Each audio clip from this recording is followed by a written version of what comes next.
तर ठाकरे सेनेच्या नेत्या सुषमा अंधारेंनी साताऱ्याचे पालकमंत्री शंभूराज देसाईंवर हल्लाबोल केला। साताऱ्यातील ड्रग्ज प्रकरणी मुंबई पोलिसांना कारवाई करावी लागतेय, मग साताऱ्यातील पोलीस काय करत होते असा सवाल त्यांनी उपस्थित केलाय। तर शंभूराज देसाईंना पालकमंत्री म्हणवून घेण्याचा अधिकार आहे का असा सवाल त्यांनी विचारलाय।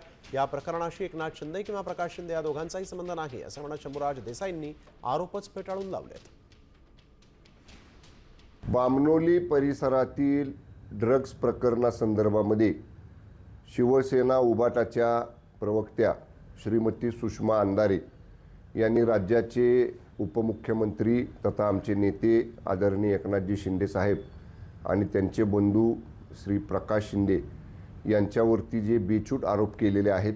श्रीमती अंधारेंना सांगतो की आदरणीय शिंदे साहेबांचा आणि प्रकाश शिंदे साहेबांचा दुरान्वयानंही या प्रकरणाशी कसलाही संबंध नाही।